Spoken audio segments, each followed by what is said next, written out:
तुम्ही दिलेल्या 6 कोटीच्या बिल्डिंग मध्ये बसणार आहेत, त्याच्यामुळे आजच्या दिवस गडबड झाली, पुढच्या वेळेला उन्हात बसवणार नाहीत. राहुलने नारा द्यायला लावला, मी कान देऊन लक्ष दिलं. लाडक्या बहिणींचा आवाज हा भावांपेक्षा जास्त जोरात होता. परतूरच्या आपल्या या सभेमध्ये सर्वप्रथम हिंदवी स्वराज्याचे सरसंस्थापक छत्रपती शिवरायांना मानाचा मुजरा करतो. भारतीय राज्यघटनेचे शिल्पकार भारतरत्न डॉक्टर बाबासाहेब आंबेडकर यांना मानवंदना अर्पित करतो. आणि आज आपल्याला मार्गदर्शन करण्याकरता मंचावर उपस्थित असलेले आपल्या देशाचे माजी केंद्रीय मंत्री, ज्येष्ठ नेते रावसाहेब पाटील दानवे, माजी पालकमंत्री, ज्येष्ठ आमदार, आमचे सहकारी आणि आपले अतिशय कार्यक्षम आणि लोकप्रिय आमदार श्री बबनरावजी लोणीकर, राज्यसभेचे खासदार भागवत कराडजी, जिल्हाध्यक्ष आमदार नारायण कुचेजी, संजय कोडगेजी, आमचे मित्र कैलास गोरंट्यालजी, युवा नेते राहुल लोणीकरजी, या ठिकाणी आपल्या नगराध्यक्ष पदाच्या उमेदवार प्रियंकाताई राक्षे, आपले सर्व नगरसेवक पदाचे उमेदवार मंचावर उपस्थित श्री नितीन राठोड, शत्रुघ्न कणसे, विक्रम उफाड, संदीप गोरे, रमेश भापकर, संपत टकले, गणेशराव खवणे, आनंद जाधव, विलास घोडके, सतीश निखळ, प्रवीण सातोरकर, संभाजी घनवट, दया काटे, पृथ्वीराज अंबोरे, संभाजी वारे, पंजाबराव बोराडे, संदीप बाहेकर, राजेश मोरे, दिनेश झोलानी, वैद्यनाथ बोराडे, अजय अवचार, दीपक बोराडे, मंचावरील सर्व मान्यवर आणि या ठिकाणी उपस्थित असलेल्या माझ्या सर्व लाडक्या बहिणी आणि तितक्याच लाडक्या भावांनो, आज अतिशय आनंदाची गोष्ट आहे की परतूरमध्ये आपल्या सर्वांचं दर्शन घेण्याकरता येण्याची संधी मला मिळाली. आणि बऱ्याच दिवसांनी परतूरला आल्यानंतर मी बबनराव लोणीकरांचं मनापासून अभिनंदन करतो की त्यांनी परतूर शहराचा चेहरा मोहरा बदलवला. हे खरं आहे की मागच्या निवडणुकीच्या वेळी ज्यावेळेस मी आलो होतो आणि त्यावेळी बहिणी पण उभ्या होत्या आणि बबनरावनी सांगितलं की आता आम्ही नगरपालिका निवडून आणतोय आणि आम्हाला तुम्ही 500 कोटी रुपये विकासाकरता द्या. आणि मी त्यावेळेस घोषणाही केली की तुम्ही निवडून आणा, तुम्हाला मी निधीची कमतरता पडू देणार नाही. काही कारणाने या ठिकाणी निवडणूक एका साईडला गेली आणि नगराध्यक्ष पदाचे उमेदवार आपल्या हारल्या, पण तरी देखील बबनराव थांबले नाहीत. बबनरावनी सांगितलं ठीक आहे, जरी आता आमची पत्नी किंवा भाजपचा उमेदवार निवडून आला नसेल तरी देखील हे शहर माझं आहे आणि म्हणून तुम्ही जो शब्द दिलाय तो शब्द तुम्ही पूर्ण करा. आणि बबनरावनी 500 कोटीच्या ऐवजी 700 कोटी रुपये या शहराकरता माझ्याकडनं दिले. आज आपण बघा, एक एक काम जे शहरामध्ये झालेलं आहे आपण सगळे बघू शकतो. आज सिमेंट कॉन्क्रीटचे जे रस्ते झालेले आहेत, अतिशय चांगल्या पद्धतीचे रस्ते आहेत. ज्या इमारती झाल्या आहेत त्या अतिशय सुंदर आहे. मग कोर्टाची असो, ती आपल्या स्थानिक प्रशासनाची इमारत असो, ती हॉस्टेलची इमारत असो, वेगवेगळ्या ज्या इमारती झाल्यात अतिशय चांगल्या. आणि सगळ्यात महत्त्वाचं की या ठिकाणी रावसाहेब पाटील पण हे मान्य करतील की जे सभागृह तुम्ही या ठिकाणी बांधलेलं आहे ते संभाजीनगरपेक्षा देखील चांगलं सभागृह हे आज परतूरमध्ये तुम्ही त्या ठिकाणी बांधलेलं आहे. त्यामुळे या सगळ्या विकास कामांमुळे एक शहराचा चेहरा बदललेला आपल्याला पाहायला मिळतो. बघा, शेवटी आपण गेले 10 वर्ष जो प्रयत्न करतोय तो हाच आहे. कारण या देशामध्ये स्वातंत्र्यानंतर सातत्याने या देशाच्या विकासाची दिशा ठरवताना त्या सरकारने एक निर्णय केला की भारत गावामध्ये राहतो, त्यामुळे आपण गावावर जास्ती भर दिला पाहिजे. ते योग्यही होतं. गावांचा विकास म्हणजे भारताचा विकास ही समज अतिशय योग्य होता. पण त्याच वेळी त्या सरकारांनी हे कधीच लक्षात घेतलं नाही की शहरामध्येही लोक राहतात, शहरं वाढतायत आणि विशेषतः अन्न, वस्त्र, निवारा आणि शिक्षण, आरोग्य, रोजगार याच्या संधी शहरात असल्यामुळे मोठ्या प्रमाणात लोक शहराकडे जातील आणि म्हणून शहराचंही नियोजन केलं पाहिजे हा विचारच कधी सरकारच्या मनात आला नाही. परिणाम असा झाला की 50 वर्षामध्ये लोक गावातनं शहरामध्ये आले, पण शहराचं नियोजन नसल्यामुळे त्यांना राहायला जागा नव्हती, पिण्याचं पाणी नव्हतं, मग अतिक्रमणं झाली, झोपडपट्ट्या तयार झाल्या, ज्याला जसं मिळेल तशा जागेवर तो त्या ठिकाणी बसला. पिण्याचं पाणी नसल्यामुळे मग त्या ठिकाणी पाण्याची समस्या निर्माण झाली. इतके लोक आले तर घनकचऱ्याची समस्या निर्माण झाली, सांडपाण्याची समस्या निर्माण झाली, नाल्या काढल्या, मग नाल्यातनं मैला व्हायला लागला, त्यातनं मच्छर, रोगराई ही शहरांमध्ये तयार व्हायला लागली. एक प्रकारे शहरं अतिशय बकाल झाली. पण 2014 साली ज्यावेळी माननीय मोदीजी देशाचे प्रधानमंत्री झाले तर मोदीजींनी या ठिकाणी सांगितलं की भारत जसा गावांमध्ये राहतो तसा भारतीय शहरात सुद्धा राहतात. गावाकडे लक्ष तर दिलंच पाहिजे, पण शहरांकडे लक्ष देखील दिलं पाहिजे. मोदीजींनी सांगितलं की भारतातली जी शहरं आहेत या शहरामध्ये देशाचा 65% GDP तयार होतो. त्या ठिकाणी आरोग्य सेवा, त्या ठिकाणी शिक्षणाची सेवा, त्या ठिकाणी रोजगाराची निर्मिती ही मोठ्या प्रमाणात होते आणि म्हणून लोक शहराकडे आकृष्ट होतात. अशा परिस्थितीमध्ये जर आपण शहरं नीट केली नाही, त्या ठिकाणी सुखसोयी दिल्या नाही, तर शहरामध्ये एक प्रकारे अत्यंत प्रदूषित वातावरणात राहून लोकांचं जीवनमान हे रोज खाली चाललेलं आहे. आणि म्हणून माननीय मोदीजींनी सांगितलं, शहरीकरणाला अभिशाप समजू नका, शहरीकरणाला एक संधी समजा आणि त्या संधीचा उपयोग करून आपली शहरही चांगली झाली पाहिजे असा प्रयत्न करा. आज आपण जर महाराष्ट्राचा विचार केला तर आपल्या महाराष्ट्रामध्ये 6.5 कोटी लोक 40,000 गावांमध्ये राहतात आणि त्याच वेळी तेवढेच लोक 6.5 कोटी लोक हे परतूर सारख्या 400 शहरांमध्ये राहतात. म्हणजे अर्धे लोक 40,000 गावांमध्ये आणि अर्धे लोक परतूर सारख्या 400 शहरांमध्ये. त्यामुळे आता या शहरांना जर आपण उचित अशा प्रकारची व्यवस्था दिली नाही तर अर्ध्या महाराष्ट्राला आपण त्या ठिकाणी वंचित ठेवण्याचं काम करतो. आणि म्हणून मोदीजींनी अनेक योजना सुरू केल्या. अटल अमृत सारखी योजना की ज्या योजनेच्या माध्यमातून प्रत्येक गावामध्ये पिण्याचं पाणी मुबलक असलं पाहिजे, ते स्वच्छ असलं पाहिजे, फिल्ट्रेशन मधनं आलेलं पाणी असलं पाहिजे. आता बबनराव तर ज्यावेळेस मंत्री होते त्यांनी पहिली आपल्या मतदारसंघातच ग्रीडची योजना करून टाकली आणि गावोगाव फिल्ट्रेशनचं पाणी पोहोचवलं. पण प्रत्येक गावामध्ये फिल्ट्रेशनचं पाणी घरापर्यंत नळाले घरामध्ये पाणी आलं पाहिजे हे पहिल्यांदा त्यांनी सांगितलं. दुसरं त्यांनी सांगितलं प्रत्येक गावामध्ये भुयारी गटाराची योजना, शहरामध्ये भुयारी गटाराची योजना आपण करा की जेणेकरून नाल्यातनं वाहणारं जे काही मैल्याचं पाणी आहे हे भुयारी गटारातनं व्हायला पाहिजे, ते एका ठिकाणी जमा झालं पाहिजे, त्या ठिकाणी त्या मैल्याच्या पाण्यावर प्रक्रिया झाली पाहिजे आणि प्रक्रिया करून त्यातलं जो काही मैला आहे तो बाजूला निघून त्याचं खतामध्ये रूपांतर झालं पाहिजे आणि त्यातलं योग्य पाणी हे नदी नाल्यांमध्ये गेलं पाहिजे. कारण आज आपलं हे जे घाण पाणी आहे, सांडपाणी आहे हे नदी नाल्यांमध्ये जातं, त्यातनं नदी नाले तलाव विहिरी सगळं प्रदूषित होतं, आपली जमीन प्रदूषित होते.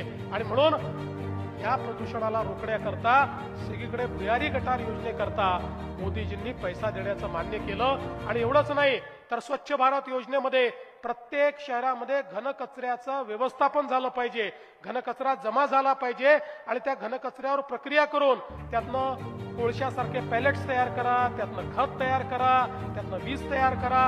अशा अनेक योजना या मोदीजींनी दिल्या.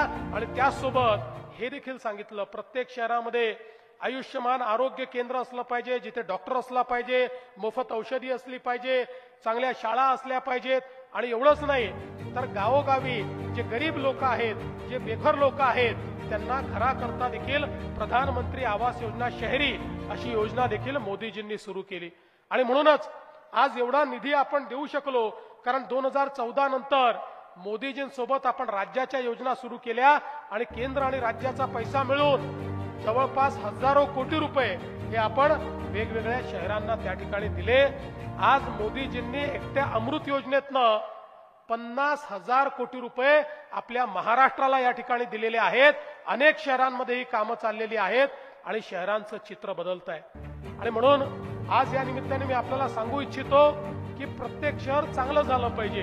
100% भुयारी गटार योजना झाली पाहिजे. 100% त्या ठिकाणी सांडपाण्यावर प्रक्रिया झाली पाहिजे. 100% कचऱ्यावर प्रक्रिया झाली पाहिजे. अशा प्रकारचा आपला प्रयत्न आहे. आणि मी खऱ्या अर्थानं या ठिकाणी बबनरावांना सांगतो, तुम्ही गेल्या काही वर्षात खूप चांगलं काम या ठिकाणी केलेलं आहे, पण अजून काही काम राहिलंही असेल. आता मला हा विश्वास आहे की यावेळी तर जनतेने हा निर्णय केलेला आहे की काहीही झालं तरी परतूरमध्ये भारतीय जनता पक्षाचाच अध्यक्ष आणि बॉडी आणायची. आणि मी देखील तुम्हाला आश्वस्त करण्याकरता आलो आहे. बबनराव, आता तुम्ही तर पुढची आपली घोषणाच केली आहे, त्यामुळे तुमच्याऐवजी राहुलला सांगून देतो की जरा राहुल एक चांगला आराखडा या ठिकाणी आपल्या नगराध्यक्षांच्या नेतृत्वात या परतूरचा सर्वांगीण विकासाचा आराखडा तुम्ही तयार करा. जसा मागच्या वेळेस शब्द देऊन पूर्ण केला तसा यावेळीही तुमचा आराखडा हा पूर्ण करण्याचा काम मी करेन. तुमचा आराखडा पूर्ण करण्याची जबाबदारी ही मी स्वतः माझ्याकडे घेतो. हे निश्चितपणे परतूरला आपण या मराठवाड्यातलं एक अतिशय आयडियल शहर म्हणून या ठिकाणी प्रस्थापित करायचं आहे.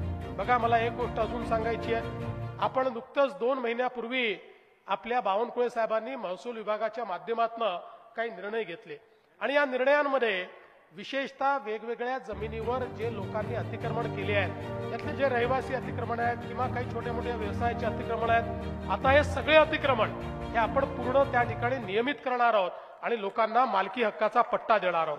आणि यासोबत झोपडपट्टीत राहणारा जर कोणी असेल तर त्याला मालकी हक्काचा पट्टाही मिळेल आणि पक्क घर बांधण्याकरता 2.5 लाख रुपये देखील आपण त्याला देऊ. कोणी जर बेघर असेल तर त्याला त्या ठिकाणी जमिनीचा पट्टाही आपण देऊ आणि घर बांधण्याकरता 2.5 लाख रुपये देखील आपण देऊ. कोणीही शहरामध्ये गरीब बेघर राहू नये अशा प्रकारची योजना आज आपण या ठिकाणी तयार केली आहे. आणि एवढंच नाही तर आता हळूहळू आपल्याला माहिती आहे की आपण सोलरच्या योजना सुरू केल्या आहेत. आता प्रधानमंत्री सूर्यघर योजनेच्या अंतर्गत आपण जर त्या ठिकाणी सूर्यघर योजनेचा लाभ घेतला तर आपल्याला आता विजेचं बिल भरायची आवश्यकता नाही. आपल्या घरावर सोलार लावून आपण मोफत त्या ठिकाणी वीज वापरू शकतो. अशा प्रकारची योजना ही तयार झाली. आणि आता त्याला मॅचिंग योजना गरिबांकरता 100 युनिट आणि 200 युनिट वाल्यांकरता राज्यामध्येही योजना आपण सुरू केली आहे. आता आपण महाराष्ट्रामध्ये बबनरावजी अनेक सोलर ग्राम केले. अनेक गावं अशी आहेत की जी गावाच्या गावं आता सोलरवर आहे. तिथल्या लोकांना 1 पैशाचे विजेचं बिल येत नाही. मी तुम्हाला विनंती करतो, तुम्ही प्रयत्न केला तर महाराष्ट्रातलं पहिलं सोलर शहर हे परतूर आपण करू शकतो. कारण आपण इतके कामं केले आहेत. तर आता याकरता जर तुम्ही प्रयत्न केला तर परतूरच्या लोकांना आपण सोलरच्या माध्यमातून मोफत वीज देऊन त्या माध्यमातून त्यांचा जो विजेचा खर्च आहे तो देखील आपण या निमित्ताने कमी करू शकतो. खरं म्हणजे आपण बघा, आमचा एक स्वभाव आहे की निवडणुकीपुरतं आम्ही आश्वासनं देत नाही. जे सांगतो ते करण्याचा प्रयत्न करतो, प्रामाणिकपणे प्रयत्न करतो. कारण आमच्याकरता ही निवडणूक ही केवळ एक आपला भाजपचा झेंडा लावावा एवढ्यापुरतं मर्यादित नाही, एक आपला अध्यक्ष अजून दिसावा याकरताही मर्यादित नाही, किंवा खुर्च्या तोडण्याकरता आम्हाला निवडणूक लढवायची नाही. आमच्या नेत्यांनी आम्हाला सांगितलंय की लोकशाहीमध्ये स्थानिक प्रशासन जे असतं हे सामाजिक आर्थिक परिवर्तनाचं केंद्र असतं. या लोकशाहीच्या माध्यमातून आपण सामाजिक आर्थिक परिवर्तन घडवू शकतो. आणि म्हणूनच आपल्याला या ठिकाणी ही नगरपालिका जी निवडून आणायची आहे ती जनसामान्यांच्या जीवनामध्ये परिवर्तन घडवायला निवडून आणायची आहे. आपण बघा, मागच्या काळामध्ये विधानसभेच्या निवडणुकीमध्ये आपण प्रचंड आशीर्वाद दिला, भरघोस मतं दिली. परिणाम असा झाला महाराष्ट्राच्या इतिहासात सर्वाधिक जागा आपल्याला त्या ठिकाणी प्राप्त झाल्या न भूतो अशा विजय आपल्याला मिळाला. आणि आपल्याला विजय मिळाल्याबरोबर आमच्या काही मित्रांनी काही विरोधकांनी सांगणं चालू केलं की आता बघा भाजपला आणि महायुतीला इतक्या जागा मिळाल्या की आता हे पहिलं काम करणार आणि लाडकी बहीण योजना बंद करणार. आता 1 वर्ष परवा आम्हाला निवडून येऊन झालं, लाडकी बहीण योजना चालूच आहे. आणि माझ्या लाडक्या बहिणींना मी सांगतो, जोपर्यंत तुमचा देवाभाऊ मुख्यमंत्री आहे लाडकी बहीण योजना बंद होणार नाही, ती सुरूच राहील. पण मी प्रियंकाताई तुम्हाला सांगतो, तुमच्यावर एक जबाबदारी टाकून जातो. आता केवळ लाडक्या बहिणी करून मला या ठिकाणी समाधान नाही आहे. आता माझ्या परतूरच्या लाडक्या बहिणींना लखपती दिदी तुम्हाला बनवायचं आहे. त्यांना सगळ्यांना लखपती दिदी करण्याची जबाबदारी मी तुम्हाला देतोय. कारण आता मोदीजींनी सांगितलंय की आपल्या सगळ्या बहिणींना लखपती दिदी बनवायचं आहे.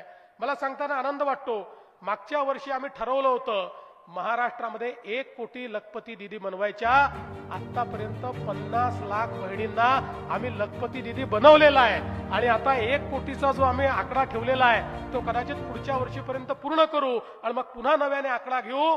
त्यामुळे पुढच्या काळामध्ये आमच्या बहिणीच आपल्या संसाराची चाकं योग्य प्रमाणे चालवणार आहेत आणि त्यांच्या भरोशावर या महाराष्ट्राची अर्थव्यवस्था मजबूत करण्याचं काम आम्ही निश्चितपणे केलेलं आहे. आपण बघा, आपण दिलेलं कुठलंच जे काही आश्वासनं होती ती सगळी आश्वासनं आपण पूर्ण करण्याचं काम करतोय.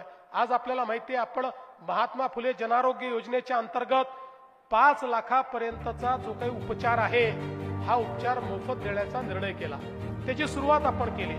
मध्यंतरीच्या काळात लोक आम्हाला भेटले आणि म्हणाले की साहेब योजना चांगली आहे, 1300 आजारांवर तुम्ही उपचार देता, पण अनेक आजार असे आहे की ज्याचा प्रादुर्भाव मोठा आहे पण तुमच्या पॅकेजमध्येच ते नाही, त्यामुळे आम्हाला गरीबाला त्याचा फायदाच होत नाही. आमच्या गरीबांना त्याच्याकरता पैसे मोजावे लागतात. त्या रोगाचं ऑपरेशन करायचं असेल तर आम्हाला 2-2, 3-3 लाख रुपये लागतात. आम्ही आणायचे कुठनं? मग ते पैसे नाही म्हणून आम्ही मरायचं का? मग मी सांगितलं, देशभरामध्ये जिथे जिथे योजना चालतात प्रत्येक योजनेत किती आजार आहे बघा, कुठले आजार आहे बघा, आपल्याकडे कुठले आजार सुटले आहे बघा, त्या सगळ्या आजाराची यादी आम्ही तयार केली. आणि मागच्या महिन्यामध्ये आम्ही निर्णय घेतला की आता महात्मा फुले जनआरोग्य योजनेमध्ये 1300 नाही 2400 आजारांकरता 5 लाखापर्यंतचा इलाज आम्ही पूर्णपणे मोफत केलेला आहे. ऑपरेशन असेल, इलाज असेल, हॉस्पिटल असेल, 1 पैसा कोणाला लागणार नाही. आणि 9 तर असे आम्ही रोग शोधून काढलेले आहेत की ज्यामध्ये खर्च 5 लाखापेक्षा जास्त लागतो. त्या रोगांमध्ये 35 लाख रुपयापर्यंतचा खर्च हा राज्य सरकार त्या ठिकाणी देणार आहे. गरीबाला पैशाविना, उपचाराविना मरायची वेळ या राज्यात येऊ नये अशा प्रकारचा आमचा प्रयत्न आहे. आज आपण पाहू शकतो, आपला जालना जिल्हा असेल, बाजूचा संभाजीनगर जिल्हा असेल, आपण समृद्धी महामार्ग केला. या ठिकाणी आपण शेंद्रा बिडकींसारख्या ज्या काही आपल्या MIDC आहेत त्या ठिकाणी केल्या. आपला जो जालन्याचा त्या ठिकाणी ड्राय हब आहे तो आपण त्या ठिकाणी तयार केला. आज परिणाम असा झाला की पूर्वी उद्योग हे केवळ पुण्यामध्ये होते, पुण्यापर्यंत सीमित होते, पण आता महाराष्ट्रामध्ये उद्योगाचं नवीन केंद्र हे जालना आणि संभाजीनगर झालेलं आहे. आणि पुढच्या काळामध्ये जालना आणि संभाजीनगर हे महाराष्ट्रातलं प्रमुख औद्योगिक केंद्र होणार आहे. लाखो आमच्या तरुणांच्या हाताला त्या ठिकाणी काम हे या माध्यमातून मिळणार आहे. आणि म्हणून एकीकडे सर्वांगीण विकास करण्याचा आपला प्रयत्न आहे आणि दुसरीकडे आपल्याला याची देखील कल्पना आहे की आमच्या मराठवाड्यातल्या शेतकऱ्यांवर आता नुकतीच अतिवृष्टीची अडचण आल्यानंतर 32,000 कोटी रुपयाचं पॅकेज हे आपण शेतकऱ्यांकरता दिलं. आणि आता भविष्यात देखील आमच्या शेतकऱ्यांना दिलेली मोफत वीज ही 5 वर्ष आम्ही सुरूच ठेवणार आहोत. आणि एवढंच नाही तर आता आमचं सोलरचं काम पूर्ण झाल्यानंतर त्या ठिकाणी आमच्या शेतकऱ्यांना दिवसा 12 तास ही मोफत वीज देण्याचं काम आपल्या सरकारच्या माध्यमातून या ठिकाणी आपण करणार आहोत. आणि म्हणून बंधू भगिनींनो, मी या निवडणुकीच्या भाषणामध्ये कोणावरही टीका करत नाही, मी कुठल्याही पक्षाला त्या ठिकाणी कमी लेखत नाही, मी कोणाचंही उणं-दुणं काढत नाही. कारण उणं-दुणं काढण्याकरता, टीका करण्याकरता त्या लोकांना आवश्यकता पडते ज्यांचा जो काही कार्यक्रम नसतो. आमच्याकडे विकासाचा कार्यक्रम आहे, आमच्याकडे एक विकासाची ब्ल्यूप्रिंट आहे, आमच्याकडे त्या संदर्भातली शक्ती आहे, आमच्याकडे मोदीजींसारखा नेता आहे. आणि म्हणून मी आपल्यापर्यंत आलेलो आहे केवळ आपले कार्यक्रम मांडण्याकरता. आपलं भविष्य आणि भवितव्य हे चांगलं झालं पाहिजे या दृष्टीनं मी आपल्याला विनंती करण्याकरता आलो आहे. येत्या 2 तारखेला निवडणुका आहेत. 2 तारखेला कमळाची काळजी तुम्ही घ्या. 2 तारखेनंतर तुमची काळजी 5 वर्ष आम्ही घेऊ हा विश्वास तुम्हाला देतो. आमच्या प्रियंकाताई राक्षे आणि आमच्या सगळ्या उमेदवारांना आपण या ठिकाणी निवडून द्यावं एवढीच विनंती करतो आणि माझं बोलणं संपवतो. धन्यवाद. जय हिंद, जय महाराष्ट्र. धन्यवाद देवाभाऊ. भाऊंनी हे शहर दत्तक घेऊन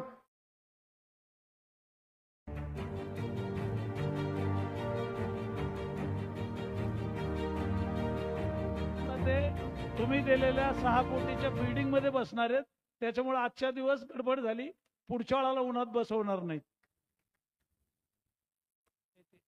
राहुलने नारा द्यायला लावला. मी कान देऊन लक्ष दिलं. लाडक्या बहिणींचा आवाज हा भावांपेक्षा जास्त जोरात होता. परतूरच्या आपल्या या सभेमध्ये सर्वप्रथम हिंदवी स्वराज्याचे सरसंस्थापक छत्रपती शिवरायांना मानाचा मुजरा करतो.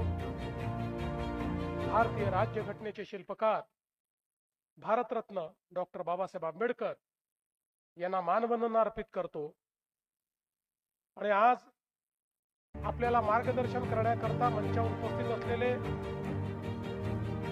आपल्या देशाचे माजी केंद्रीय मंत्री ज्येष्ठ नेते रावसाहेब पाटील दानवे, माजी पालकमंत्री, ज्येष्ठ आमदार, आमचे सहकारी आणि आपले अतिशय कार्यक्षम आणि लोकप्रिय आमदार श्री बबनरावजी लोणीकर, राज्यसभेचे खासदार भागवत कराडजी, जिल्हाध्यक्ष आमदार नारायण कुचेजी, संजय कौडगेजी, आमचे मित्र कैलास गोरंट्यालजी, युवा नेते राहुल लोणीकरजी, या ठिकाणी आपल्या नगराध्यक्ष पदाच्या उमेदवार प्रियंकाताई राक्षे, आपले सर्व नगरसेवक पदाचे उमेदवार मंचावर उपस्थित श्री नितीन राठोड, शत्रुघ्न कणसे, विक्रम उफाळ, संदीप गोडे, रमेश भापकर, संपत टकले, गणेशराव खवणे, आनंद जाधव, विलास घोडके, सतीश निखळ, प्रवीण सातोरकर, संभाजी घनवट, दया काटे, पृथ्वीराज अंबोरे, संभाजी वारे, पंजाबराव बोराडे, संदीप बाहेकर, राजेश मोरे, दिनेश झोलानी, वैद्यनाथ बोराडे, अजय अवचार, दीपक बोराडे, मंचावरील सर्व मान्यवर आणि या ठिकाणी उपस्थित असलेल्या माझ्या सर्व लाडक्या बहिणी आणि तितक्याच लाडक्या भावांनो, आज अतिशय आनंदाची गोष्ट आहे की परतूरमध्ये आपल्या सर्वांचं दर्शन घेण्याकरता येण्याची संधी मला मिळाली. आणि बऱ्याच दिवसांनी परतूरला आल्यानंतर मी बबनराव लोणीकरांचं मनापासून अभिनंदन करतो की त्यांनी परतूर शहराचा चेहरा मोहरा बदलवला. हे खरं आहे की मागच्या निवडणुकीच्या वेळी ज्यावेळेस मी आलो होतो आणि त्यावेळी बहिणी पण उभ्या होत्या आणि बबनरावनी सांगितलं की आता आम्ही नगरपालिका निवडून आणतोय आणि आम्हाला तुम्ही 500 कोटी रुपये विकासाकरता द्या. आणि मी त्यावेळेस घोषणाही केली की तुम्ही निवडून आणा, तुम्हाला मी निधीची कमतरता पडू देणार नाही. काही कारणाने या ठिकाणी निवडणूक एका साईडला गेली आणि नगराध्यक्ष पदाचे उमेदवार आपल्या हारल्या, पण तरी देखील बबनराव थांबले नाहीत. बबनरावनी सांगितलं ठीक आहे, जरी आता आमची पत्नी किंवा भाजपचा उमेदवार निवडून आला नसेल तरी देखील हे शहर माझं आहे आणि म्हणून तुम्ही जो शब्द दिलाय तो शब्द तुम्ही पूर्ण करा आणि बबनरावांनी 500 कोटीच्या ऐवजी 700 कोटी रुपये या शहराकरता माझ्याकडनं नेले. आज आपण बघा एक एक काम जे शहरामध्ये झालेलं आहे आपण सगळे बघू शकतो. आज सिमेंट कॉन्क्रीटचे जे रस्ते झालेले आहेत अतिशय चांगल्या पद्धतीचे रस्ते आहेत. ज्या इमारती झाल्या आहेत त्या अतिशय सुंदर आहे. मग कोर्टाची असो, ती आपल्या स्थानिक प्रशासनाची इमारत असो, ती हॉस्टेलची इमारत असो, वेगवेगळ्या ज्या इमारती झाल्यात अतिशय चांगल्या. आणि सगळ्यात महत्वाचं की या ठिकाणी रावसाहेब पाटील पण हे मान्य करतील की जे सभागृह तुम्ही या ठिकाणी बांधलेलं आहे ते संभाजीनगर पेक्षा देखील चांगलं सभागृह हे आज परतूरमध्ये तुम्ही त्या ठिकाणी बांधलेलं आहे. त्यामुळे या सगळ्या विकास कामांमुळे एक शहराचा चेहरा बदललेला आपल्याला पाहायला मिळतो. बघा शेवटी आपण गेले 10 वर्ष जो प्रयत्न करतोय तो हाच आहे. कारण या देशामध्ये स्वातंत्र्यानंतर सातत्याने या देशाच्या विकासाची दिशा ठरवताना त्या सरकारने एक निर्णय केला की भारत गावामध्ये राहतो, त्यामुळे आपण गावावर जास्ती भर दिला पाहिजे. ते योग्यही होतं.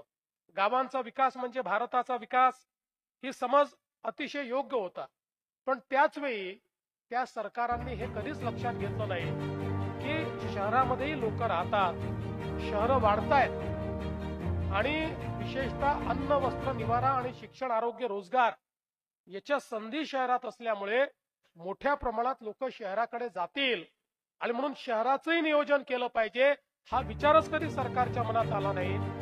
परिणाम असा झाला की 50 वर्षामध्ये लोक गावातनं शहरामध्ये आले, पण शहराचं नियोजन नसल्यामुळे त्यांना राहायला जागा नव्हती, पिण्याचं पाणी नव्हतं, मग अतिक्रमणं झाली, झोपडपट्ट्या तयार झाल्या, ज्याला जसं मिळेल तशा जागेवर तो त्या ठिकाणी बसला. पिण्याचं पाणी नसल्यामुळे मग त्या ठिकाणी पाण्याची समस्या निर्माण झाली. इतके लोक आले तर घनकचऱ्याची समस्या निर्माण झाली, सांडपाण्याची समस्या निर्माण झाली, नाल्या काढल्या, मग नाल्यातनं मैला व्हायला लागला, त्यातनं मच्छर, रोगराई ही शहरांमध्ये तयार व्हायला लागली. एक प्रकारे शहरं अतिशय बकाल झाली. पण 2014 साली ज्यावेळी माननीय मोदीजी देशाचे प्रधानमंत्री झाले तर मोदीजींनी या ठिकाणी सांगितलं की भारत जसा गावांमध्ये राहतो तसा भारतीय शहरात सुद्धा राहतात. गावाकडे लक्ष तर दिलंच पाहिजे, पण शहरांकडे लक्ष देखील दिलं पाहिजे.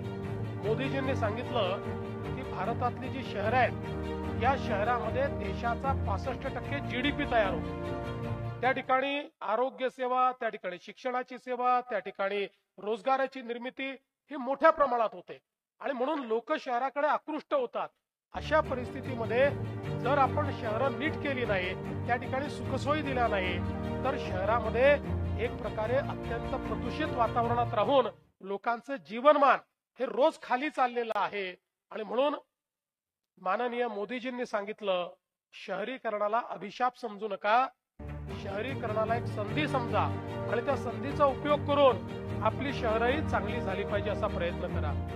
आज आपण जर महाराष्ट्राचा विचार केला तर आपल्या महाराष्ट्रामध्ये 6.5 कोटी लोक 40,000 गावांमध्ये राहतात आणि त्याच वेळी तेवढेच लोक 6.5 कोटी लोक हे परतूर सारख्या 400 शहरांमध्ये राहतात. म्हणजे अर्धे लोक 40,000 गावांमध्ये आणि अर्धे लोक परतूर सारख्या 400 शहरांमध्ये. त्यामुळे आता या शहरांना जर आपण उचित अशा प्रकारची व्यवस्था दिली नाही तर अर्ध्या महाराष्ट्राला आपण त्या ठिकाणी वंचित ठेवण्याचं काम करतो. आणि म्हणून मोदीजींनी अनेक योजना सुरू केल्या. अटल अमृत सारखी योजना की ज्या योजनेच्या माध्यमातून प्रत्येक गावामध्ये पिण्याचं पाणी मुबलक असलं पाहिजे, ते स्वच्छ असलं पाहिजे, फिल्ट्रेशन मधनं आलेलं पाणी असलं पाहिजे. आता बबनराव तर ज्यावेळेस मंत्री होते त्यांनी पहिली आपल्या मतदारसंघातच ग्रीडची योजना करून टाकली आणि गावोगाव फिल्ट्रेशनचं पाणी पोहोचवलं. पण प्रत्येक गावामध्ये फिल्ट्रेशनचं पाणी घरापर्यंत, नळाले घरामध्ये पाणी आलं पाहिजे हे पहिल्यांदा त्यांनी सांगितलं.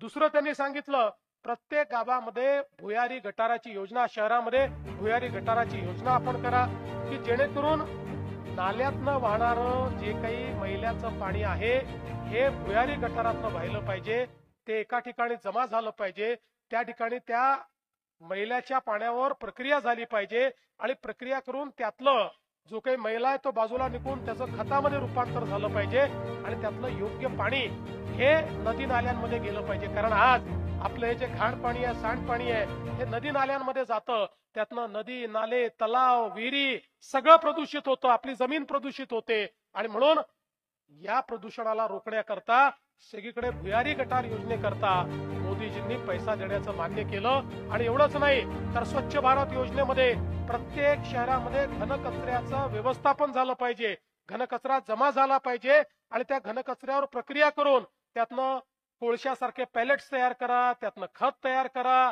त्यातनं वीज तयार करा. अशा अनेक योजना या मोदीजींनी दिल्या. आणि त्याचसोबत हे देखील सांगितलं प्रत्येक शहरामध्ये आयुष्यमान आरोग्य केंद्र असलं पाहिजे, जिथे डॉक्टर असला पाहिजे, मोफत औषधी असली पाहिजे, चांगल्या शाळा असल्या पाहिजेत. आणि एवढंच नाही तर गावोगावी जे गरीब लोक आहेत, जे बेघर लोक आहेत, त्यांना घराकरता देखील प्रधानमंत्री आवास योजना शहरी अशी योजना देखील मोदीजींनी सुरू केली. आणि म्हणूनच आज एवढा निधी आपण देऊ शकलो कारण 2014 नंतर मोदीजींसोबत आपण राज्याच्या योजना सुरू केल्या आणि केंद्र आणि राज्याचा पैसा मिळून जवळपास हजारो कोटी रुपये हे आपण वेगवेगळ्या शहरांना त्या ठिकाणी दिले. आज मोदीजींनी एकट्या अमृत योजनेतनं 50,000 कोटी रुपये आपल्या महाराष्ट्राला या ठिकाणी दिलेले आहेत. अनेक शहरांमध्ये ही कामं चाललेली आहेत आणि शहरांचं चित्र बदलत आहे. आणि म्हणून आज या निमित्ताने मी आपल्याला सांगू इच्छितो की प्रत्येक शहर चांगलं झालं पाहिजे. 100% भुयारी गटार योजना झाली पाहिजे, 100% त्या ठिकाणी सांडपाण्यावर प्रक्रिया झाली पाहिजे, 100% कचऱ्यावर प्रक्रिया झाली पाहिजे. अशा प्रकारचा आपला प्रयत्न आहे.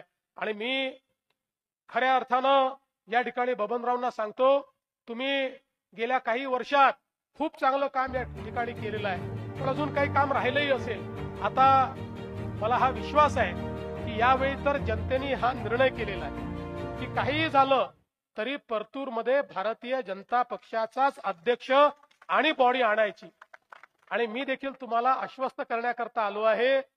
बबनराव, आता तुम्ही तर पुढची आपली घोषणाच केली आहे, त्यामुळे तुमच्याऐवजी राहुलला सांगून देतो की जरा राहुल एक चांगला आराखडा या ठिकाणी आपल्या नगराध्यक्षांच्या नेतृत्वात या परतूरचा सर्वांगीण विकासाचा आराखडा तुम्ही तयार करा.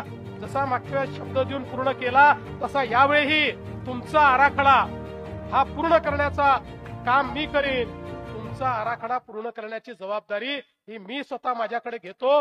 हे निश्चितपणे परतूरला आपण या मराठवाड्यातलं एक अतिशय आयडियल शहर म्हणून या ठिकाणी प्रस्थापित करायचं आहे. बघा, मला एक गोष्ट अजून सांगायची आहे. आपण नुकतंच 2 महिन्यापूर्वी आपल्या बावनकुळे साहेबांनी महसूल विभागाच्या माध्यमातून काही निर्णय घेतले आणि या निर्णयांमध्ये विशेषतः वेगवेगळ्या जमिनीवर जे लोकांनी अतिक्रमण केले आहेत, यातले जे रहिवासी अतिक्रमण आहेत किंवा काही छोटे मोठे व्यवसायाचे अतिक्रमण आहेत, आता हे सगळे अतिक्रमण हे आपण पूर्ण त्या ठिकाणी नियमित करणार आहोत आणि लोकांना मालकी हक्काचा पट्टा देणार आहोत. आणि यासोबत झोपडपट्टीत राहणारा जर कोणी असेल तर त्याला मालकी हक्काचा पट्टाही मिळेल आणि पक्क घर बांधण्याकरता 2.5 लाख रुपये देखील आपण त्याला देऊ. कोणी जर बेघर असेल तर त्याला त्या ठिकाणी जमिनीचा पट्टाही आपण देऊ आणि घर बांधण्याकरता 2.5 लाख रुपये देखील आपण देऊ. कोणीही शहरामध्ये गरीब बेघर राहू नये अशा प्रकारची योजना आज आपण या ठिकाणी तयार केली आहे. आणि एवढंच नाही तर आता हळूहळू आपल्याला माहिती आहे की आपण सोलरच्या योजना सुरू केल्या आहेत. आता प्रधानमंत्री सूर्यघर योजनेच्या अंतर्गत आपण जर त्या ठिकाणी सूर्यघर योजनेचा लाभ घेतला तर आपल्याला आता विजेचं बिल भरायची आवश्यकता नाही. आपल्या घरावर सोलार लावून आपण मोफत त्या ठिकाणी वीज वापरू शकतो. अशा प्रकारची योजना ही तयार झाली. आणि आता त्याला मॅचिंग योजना गरिबांकरता 100 युनिट आणि 200 युनिट वाल्यांकरता राज्यामध्येही योजना आपण सुरू केली आहे. आता आपण महाराष्ट्रामध्ये बबनरावजी अनेक सोलर ग्राम केले. अनेक गावं अशी आहेत की जी गावाच्या गावं आता सोलरवर आहेत. तिथल्या लोकांना 1 पैशाचे विजेचं बिल येत नाही. मी तुम्हाला विनंती करतो, तुम्ही प्रयत्न केला तर महाराष्ट्रातलं पहिलं सोलर शहर हे परतूर आपण करू शकतो. कारण आपण इतके कामं केले आहेत. तर आता याकरता जर तुम्ही प्रयत्न केला तर परतूरच्या लोकांना आपण सोलरच्या माध्यमातून मोफत वीज देऊन त्या माध्यमातून त्यांचा जो विजेचा खर्च आहे तो देखील आपण या निमित्ताने कमी करू शकतो. खरं म्हणजे आपण बघा, आमचा एक स्वभाव आहे की निवडणुकीपुरतं आम्ही आश्वासनं देत नाही, जे सांगतो ते करण्याचा प्रयत्न करतो, प्रामाणिकपणे प्रयत्न करतो. कारण आमच्या करता ही निवडणूक ही केवळ एक आपला भाजपचा झेंडा लावावा एवढ्यापुरतं मर्यादित नाही, एक आपला अध्यक्ष अजून दिसावा याकरताही मर्यादित नाही, किंवा खुर्च्या तोडण्याकरता आम्हाला निवडणूक लढवायची नाही. आमच्या नेत्यांनी आम्हाला सांगितलंय की लोकशाहीमध्ये स्थानिक प्रशासन जे असतं हे सामाजिक आर्थिक परिवर्तनाचं केंद्र असतं. या लोकशाहीच्या माध्यमातून आपण सामाजिक आर्थिक परिवर्तन घडवू शकतो. आणि म्हणूनच आपल्याला या ठिकाणी ही नगरपालिका जी निवडून आणायची आहे ती जनसामान्यांच्या जीवनामध्ये परिवर्तन घडवायला निवडून आणायची आहे. आपण बघा, मागच्या काळामध्ये विधानसभेच्या निवडणुकीमध्ये आपण प्रचंड आशीर्वाद दिला, भरघोस मतं दिली. परिणाम असा झाला की महाराष्ट्राच्या इतिहासात सर्वाधिक जागा आपल्याला त्या ठिकाणी प्राप्त झाल्या. न भूतो अशा विजय आपल्याला मिळाला. आणि आपल्याला विजय मिळाल्याबरोबर आमच्या काही मित्रांनी, काही विरोधकांनी सांगणं चालू केलं की आता बघा भाजपला आणि महायुतीला इतक्या जागा मिळाल्या की आता हे पहिलं काम करणार आणि लाडकी बहीण योजना बंद करणार. आता 1 वर्ष परवा आम्हाला निवडून येऊन झालं, लाडकी बहीण योजना चालूच आहे. आणि माझ्या लाडक्या बहिणींना मी सांगतो, जोपर्यंत तुमचा देवाभाऊ मुख्यमंत्री आहे लाडकी बहीण योजना बंद होणार नाही, ती सुरूच राहील. पण मी प्रियंकाताई तुम्हाला सांगतो, तुमच्यावर एक जबाबदारी टाकून जातो. आता केवळ लाडक्या बहिणी करून मला या ठिकाणी समाधान नाहीये. आता माझ्या परतूरच्या लाडक्या बहिणींना लखपती दिदी तुम्हाला बनवायचं आहे. त्यांना सगळ्यांना लखपती दिदी करण्याची जबाबदारी मी तुम्हाला देतोय. कारण आता मोदीजींनी सांगितलंय की आपल्या सगळ्या बहिणींना लखपती दिदी बनवायचं आहे. मला सांगताना आनंद वाटतो, मागच्या वर्षी आम्ही ठरवलं होतं महाराष्ट्रामध्ये 1 कोटी लखपती दिदी बनवायच्या. आतापर्यंत 50 लाख बहिणींना आम्ही लखपती दिदी बनवलेला आहे. आणि आता 1 कोटीचा जो आम्ही आकडा ठेवलेला आहे तो कदाचित पुढच्या वर्षीपर्यंत पूर्ण करू आणि मग पुन्हा नव्याने आकडा घेऊ. त्यामुळे पुढच्या काळामध्ये आमच्या बहिणीच आपल्या संसाराची चाकं योग्य प्रमाणे चालवणार आहेत आणि त्यांच्या भरोशावर या महाराष्ट्राची अर्थव्यवस्था मजबूत करण्याचं काम आम्ही निश्चितपणे केलेलं आहे. आपण बघा, आपण दिलेल्या कुठल्याच जे काही आश्वासनं होती ती सगळी आश्वासनं आपण पूर्ण करण्याचं काम करतोय. आज आपल्याला माहिती आहे, आपण महात्मा फुले जनारोग्य योजनेच्या अंतर्गत 5 लाखापर्यंतचा जो काही उपचार आहे हा उपचार मोफत देण्याचा निर्णय केला. त्याची सुरुवात आपण केली. मध्यंतरीच्या काळात लोक आम्हाला भेटले आणि म्हणाले की साहेब योजना चांगली आहे, 1300 आजारांवर तुम्ही उपचार देता, पण अनेक आजार असे आहे की ज्याचा प्रादुर्भाव मोठा आहे पण तुमच्या पॅकेजमध्येच ते नाही, त्यामुळे आम्हाला गरीबाला त्याचा फायदाच होत नाही. आमच्या गरिबांना त्याच्याकरता पैसे मोजावे लागतात. त्या रोगाचं ऑपरेशन करायचं असेल तर आम्हाला 2-2, 3-3 लाख रुपये लागतात. आम्ही आणायची कुठनं? मग ते पैसे नाही म्हणून आम्ही मरायचं का? मग मी सांगितलं, देशभरामध्ये जिथे जिथे योजना चालतात प्रत्येक योजनेत किती आजार आहे बघा, कुठले आजार आहे बघा, आपल्याकडे कुठले आजार सुटले आहे बघा, त्या सगळ्या आजाराची यादी आम्ही तयार केली. आणि मागच्या महिन्यामध्ये आम्ही निर्णय घेतला की आता महात्मा फुले जनारोग्य योजनेमध्ये 1300 नाही 2400 आजारांकरता 5 लाखापर्यंतचा इलाज आम्ही पूर्णपणे मोफत केलेला आहे. ऑपरेशन असेल, इलाज असेल, हॉस्पिटल असेल, 1 पैसा कोणाला लागणार नाही. आणि 9 तर असे आम्ही रोग शोधून काढलेले आहेत की ज्यामध्ये खर्च 5 लाखापेक्षा जास्त लागतो. त्या रोगांमध्ये 35 लाख रुपयापर्यंतचा खर्च हा राज्य सरकार त्या ठिकाणी देणार आहे. गरीबाला पैशाविना, उपचाराविना मरायची वेळ या राज्यात येऊ नये अशा प्रकारचा आमचा प्रयत्न आहे. आज आपण पाहू शकतो, आपला जालना जिल्हा असेल, बाजूचा संभाजीनगर जिल्हा असेल, आपण समृद्धी महामार्ग केला. या ठिकाणी आपण शेंद्रा बिडकींसारख्या ज्या काही आपल्या MIDC आहेत त्या ठिकाणी केल्या. आपला जो जालन्याचा त्या ठिकाणी ड्राय हब आहे तो आपण त्या ठिकाणी तयार केला. आज परिणाम असा झाला की पूर्वी उद्योग हे केवळ पुण्यामध्ये होते, पुण्यापर्यंत सीमित होते, पण आता महाराष्ट्रामध्ये उद्योगाचं नवीन केंद्र हे जालना आणि संभाजीनगर झालेलं आहे. आणि पुढच्या काळामध्ये जालना आणि संभाजीनगर हे महाराष्ट्रातलं प्रमुख औद्योगिक केंद्र होणार आहे. लाखो आमच्या तरुणांच्या हाताला त्या ठिकाणी काम हे या माध्यमातून मिळणार आहे. आणि म्हणून एकीकडे सर्वांगीण विकास करण्याचा आपला प्रयत्न आहे आणि दुसरीकडे आपल्याला याची देखील कल्पना आहे की आमच्या मराठवाड्यातल्या शेतकऱ्यांवर आता नुकतीच अतिवृष्टीची अडचण आल्यानंतर 32,000 कोटी रुपयाचं पॅकेज हे आपण शेतकऱ्यांकरता दिलं आणि आता भविष्यात देखील आमच्या शेतकऱ्यांना दिलेली मोफत वीज ही 5 वर्ष आम्ही सुरूच ठेवणार आहोत. आणि एवढंच नाही तर आता आमचं सोलरचं काम पूर्ण झाल्यानंतर त्या ठिकाणी आमच्या शेतकऱ्यांना दिवसा 12 तास ही मोफत वीज देण्याचं काम आपल्या सरकारच्या माध्यमातून या ठिकाणी आपण करणार आहोत. आणि म्हणून बंधू भगिनींनो, मी या निवडणुकीच्या भाषणामध्ये कुणावरही टीका करत नाही. मी कुठल्याही पक्षाला त्या ठिकाणी कमी लेखत नाही. मी कोणाचंही उणं काढत नाही. कारण उणं काढण्याकरता, टीका करण्याकरता त्या लोकांना आवश्यकता पडते ज्यांचा जो काही कार्यक्रम नसतो. आमच्याकडे विकासाचा कार्यक्रम आहे, आमच्याकडे एक विकासाची ब्ल्यूप्रिंट आहे, आमच्याकडे त्या संदर्भातली शक्ती आहे, आमच्याकडे मोदीजींसारखा नेता आहे. आणि म्हणून मी आपल्यापर्यंत आलेलो आहे केवळ आपले कार्यक्रम मांडण्याकरता. आपलं भविष्य आणि भवितव्य हे चांगलं झालं पाहिजे या दृष्टीनं मी आपल्याला विनंती करण्याकरता आलो आहे. येत्या 2 तारखेला निवडणुका आहेत. 2 तारखेला कमळाची काळजी तुम्ही घ्या. 2 तारखेनंतर तुमची काळजी 5 वर्ष आम्ही घेऊ हा विश्वास तुम्हाला देतो. आमच्या प्रियंकाताई राक्षे आणि आमच्या सगळ्या उमेदवारांना आपण या ठिकाणी निवडून द्यावं एवढीच विनंती करतो आणि माझं बोलणं संपवतो. धन्यवाद. जय हिंद, जय महाराष्ट्र. धन्यवाद देवाभाऊ. भाऊंनी आता ते तुम्ही दिलेल्या 6 कोटीच्या बिल्डिंग मध्ये बसणार आहेत. त्याच्यामुळे आजच्या दिवस गडबड झाली.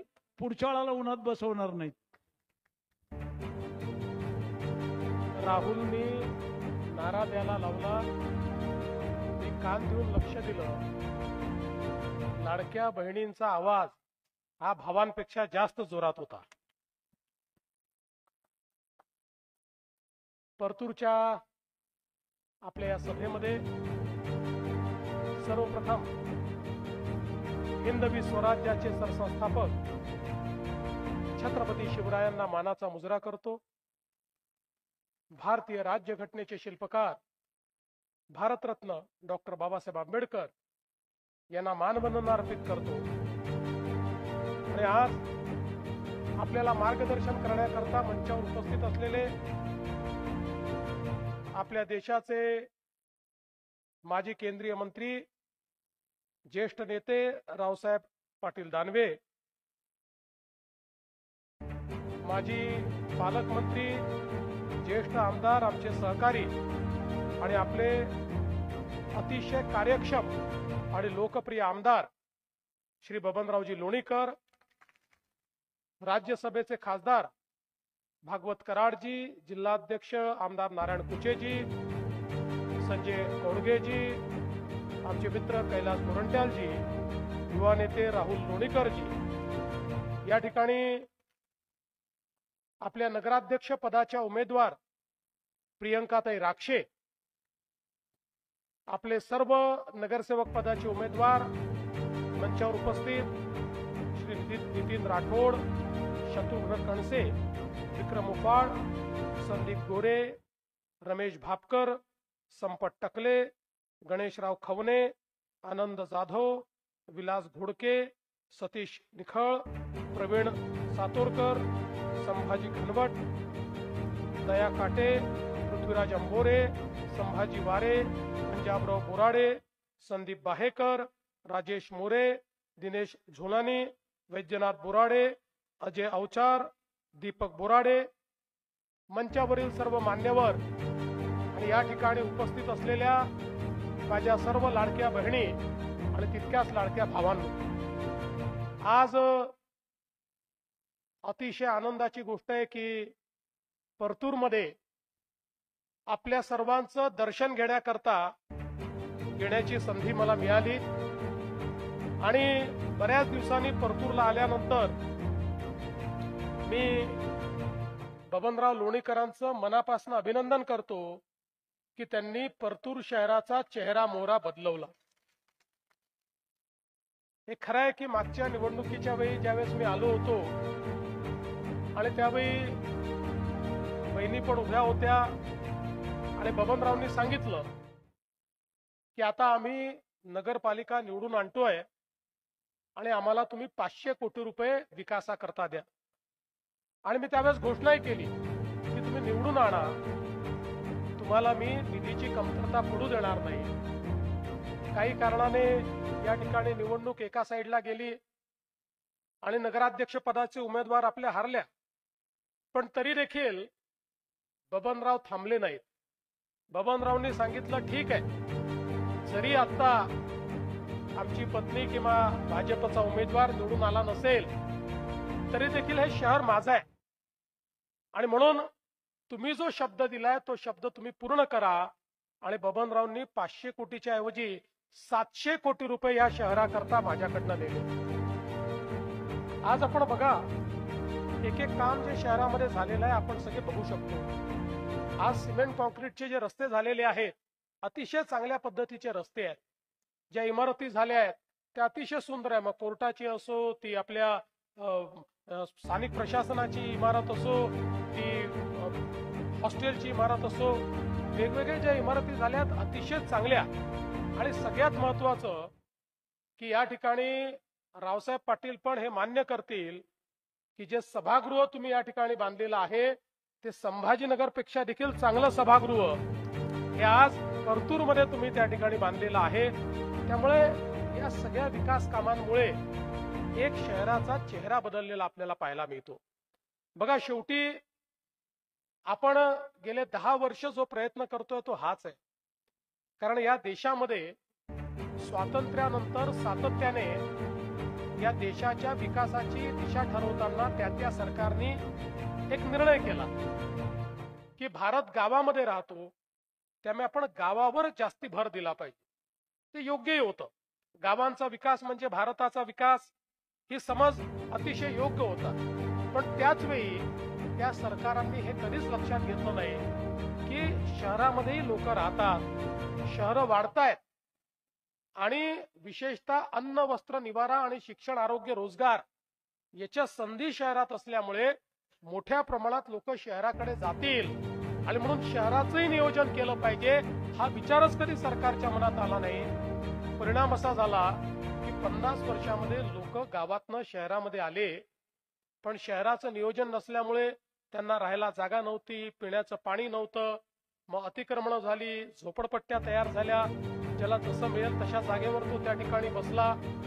पिण्याचं पाणी नसल्यामुळे मग त्या ठिकाणी पाण्याची समस्या निर्माण झाली. इतके लोक आले तर घनकचऱ्याची समस्या निर्माण झाली, सांडपाण्याची समस्या निर्माण झाली. नाल्या काढल्या, मग नाल्यातनं मैला व्हायला लागला, त्यातनं मच्छर, रोगराई ही शहरांमध्ये तयार व्हायला लागली.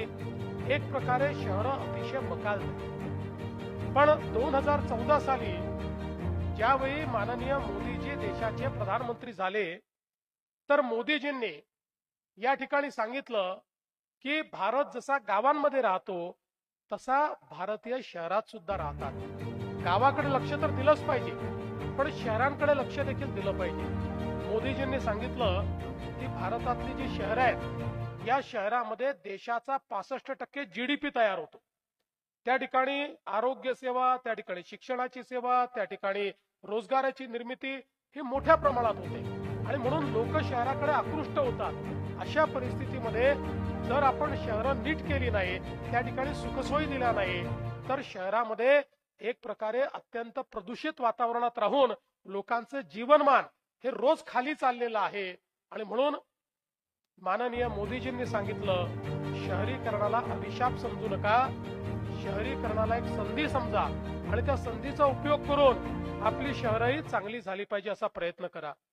आज आपण जर महाराष्ट्राचा विचार केला तर आपल्या महाराष्ट्रामध्ये 6.5 कोटी लोक 40,000 गावांमध्ये राहतात आणि त्याच वेळी तेवढेच लोक 6.5 कोटी लोक हे परतूर सारख्या 400 शहरांमध्ये राहतात. म्हणजे अर्धे लोक 40,000 गावांमध्ये आणि अर्धे लोक परतूर सारख्या 400 शहरांमध्ये.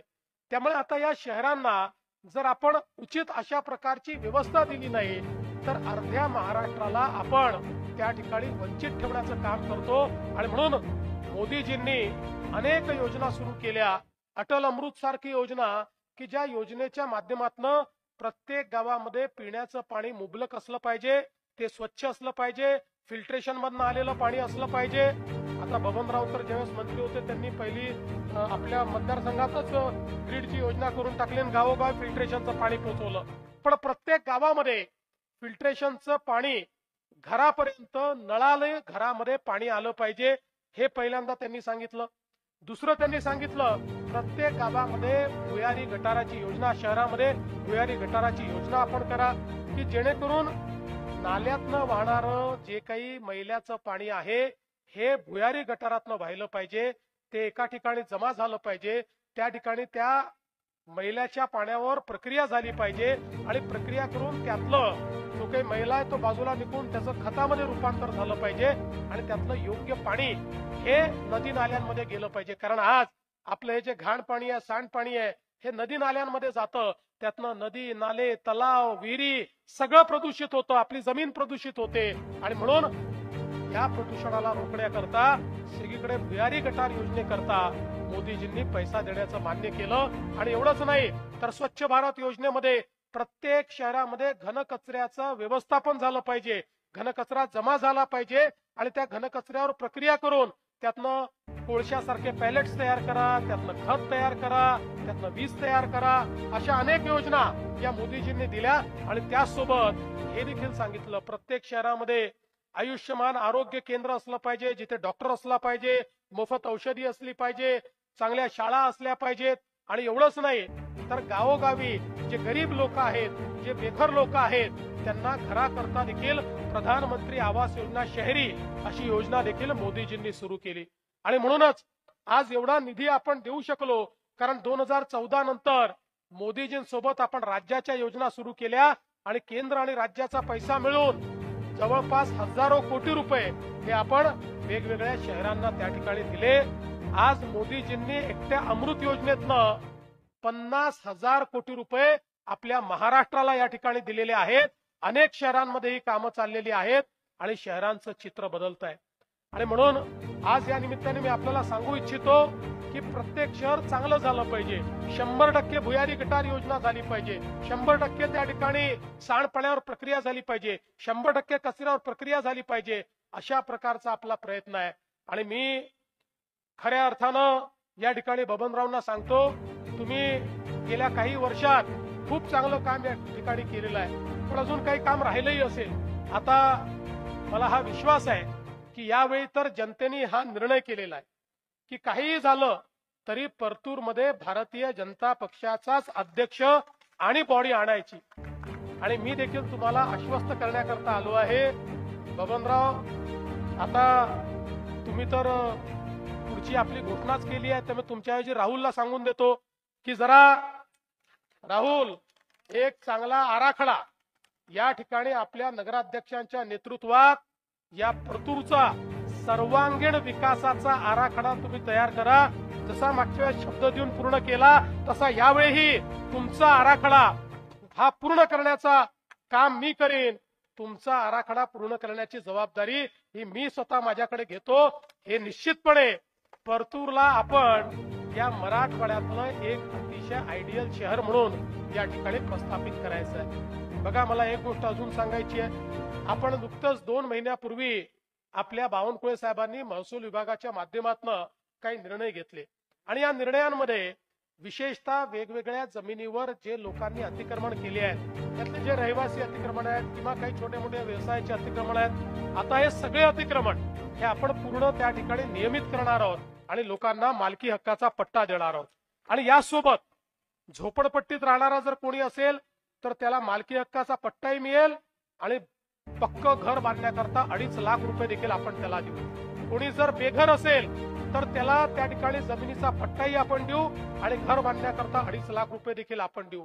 कोणीही शहरामध्ये गरीब बेघर राहू नये अशा प्रकारची योजना आज आपण या ठिकाणी तयार केली आहे. आणि एवढंच नाही तर आता हळूहळू आपल्याला माहिती आहे की आपण सोलरच्या योजना सुरू केल्या आहेत. आता प्रधानमंत्री सूर्यघर योजनेच्या अंतर्गत आपण जर त्या ठिकाणी सूर्यघर योजनेचा लाभ घेतला तर आपल्याला आता विजेचं बिल भरायची आवश्यकता नाही.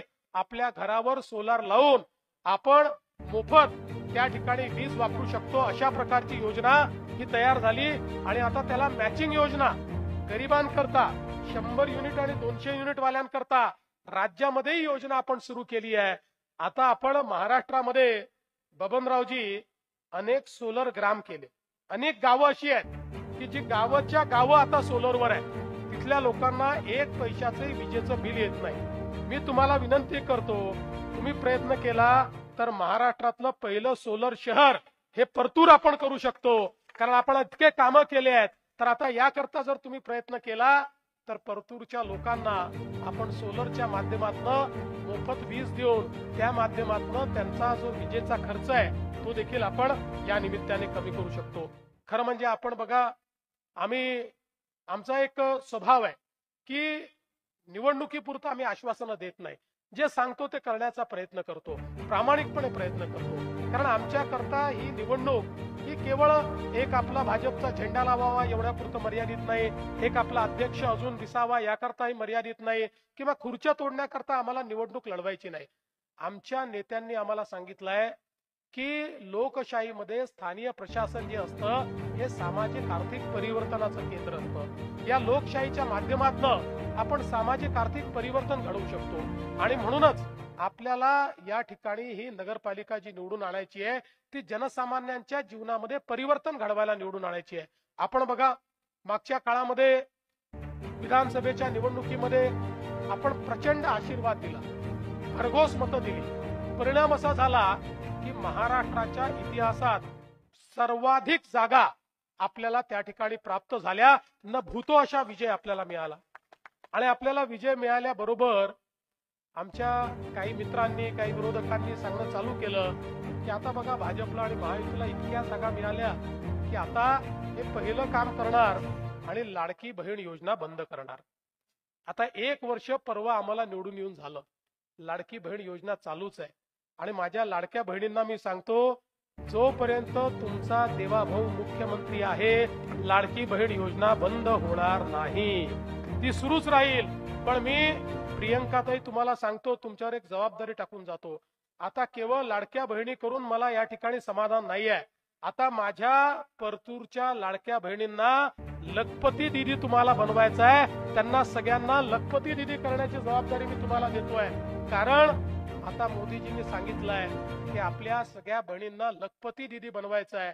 मला सांगताना आनंद वाटतो, मागच्या वर्षी आम्ही ठरवलं होतं महाराष्ट्रामध्ये 1 कोटी लखपती दीदी बनवायच्या. आतापर्यंत 50 लाख बहिणींना आम्ही लखपती दीदी बनवलेला आहे. आणि आता 1 कोटीचा जो आम्ही आकडा ठेवलेला आहे तो कदाचित पुढच्या वर्षीपर्यंत पूर्ण करू आणि मग पुन्हा नव्याने आकडा घेऊ. त्यामुळे पुढच्या काळामध्ये आमच्या बहिणीच आपल्या संसाराची चाकं योग्य प्रमाणे चालवणार आहेत आणि त्यांच्या भरोशावर या महाराष्ट्राची अर्थव्यवस्था मजबूत करण्याचं काम आम्ही निश्चितपणे केलेलं आहे. आपण बघा, आपण दिलेल्या कुठल्याच जे काही आश्वासनं होती ती सगळी आश्वासनं आपण पूर्ण करण्याचं काम करतोय. आज आपल्याला माहिती आहे, आपण महात्मा फुले जनारोग्य योजनेच्या अंतर्गत 5 लाखापर्यंतचा जो काही उपचार आहे हा उपचार मोफत देण्याचा निर्णय केला. त्याची सुरुवात आपण केली. मध्यंतरीच्या काळात लोक आम्हाला भेटले आणि म्हणाले की साहेब, योजना चांगली आहे, 1300 आजारांवर तुम्ही उपचार देता, पण अनेक आजार असे आहे की ज्याचा प्रादुर्भाव मोठा आहे पण तुमच्या पॅकेजमध्येच ते नाही. त्यामुळे आम्हाला गरीबाला त्याचा फायदाच होत नाही. आमच्या गरीबांना त्याच्याकरता पैसे मोजावे लागतात. त्या रोगाचं ऑपरेशन करायचं असेल तर आम्हाला 2-2, 3-3 लाख रुपये लागतात. आम्ही आणायचे कुठनं? मग ते पैसे नाही म्हणून आम्ही मरायचं का? मग मी सांगितलं, देशभरामध्ये जिथे जिथे योजना चालतात प्रत्येक योजनेत किती आजार आहे बघा, कुठले आजार आहे बघा, आपल्याकडे कुठले आजार सुटले आहे बघा. त्या सगळ्या आजाराची यादी आम्ही तयार केली आणि मागच्या महिन्यामध्ये आम्ही निर्णय घेतला की आता महात्मा फुले जनारोग्य योजनेमध्ये 1300 नाही 2400 आजारांकरता 5 लाखापर्यंतचा इलाज आम्ही पूर्णपणे मोफत केलेला आहे. ऑपरेशन असेल, इलाज असेल, हॉस्पिटल असेल, 1 पैसा कोणाला लागणार नाही. आणि 9 तर असे आम्ही रोग शोधून काढलेले आहेत की ज्यामध्ये खर्च 5 लाखापेक्षा जास्त लागतो. त्या रोगांमध्ये 35 लाख रुपयापर्यंतचा खर्च हा राज्य सरकार त्या ठिकाणी देणार आहे.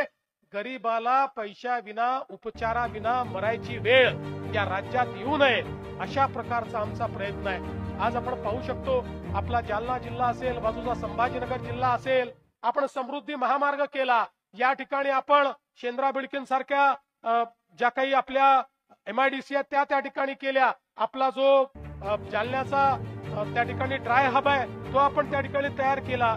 आज परिणाम असा झाला की पूर्वी उद्योग हे केवळ पुण्यामध्ये होते, पुण्यापर्यंत सीमित होते, पण आता महाराष्ट्रामध्ये उद्योगाचं नवीन केंद्र हे जालना आणि संभाजीनगर झालेलं आहे आणि पुढच्या काळामध्ये जालना आणि संभाजीनगर हे महाराष्ट्रातलं प्रमुख औद्योगिक केंद्र होणार आहे। लाखो आमच्या तरुणांच्या हाताला त्या ठिकाणी काम हे या माध्यमातून मिळणार आहे आणि म्हणून एकीकडे सर्वांगीण विकास करण्याचा आपला प्रयत्न आहे आणि दुसरीकडे आपल्याला याची देखील कल्पना आहे की आमच्या मराठवाड्यातल्या शेतकऱ्यांवर आता नुकतीच अतिवृष्टीची अडचण आल्यानंतर 32,000 कोटी रुपयाचं पॅकेज हे आपण शेतकऱ्यांकरता दिलं आणि आता भविष्यात देखील आमच्या शेतकऱ्यांना दिलेली मोफत वीज ही 5 वर्ष आम्ही सुरूच ठेवणार आहोत आणि एवढंच नाही तर आता आमचं सोलरचं काम पूर्ण झाल्यानंतर त्या ठिकाणी आमच्या शेतकऱ्यांना दिवसा 12 तास ही मोफत वीज देण्याचं काम आपल्या सरकारच्या माध्यमातून या ठिकाणी आपण करणार आहोत आणि म्हणून बंधू भगिनींनो, मी या निवडणुकीच्या भाषणामध्ये कोणावरही टीका करत नाही,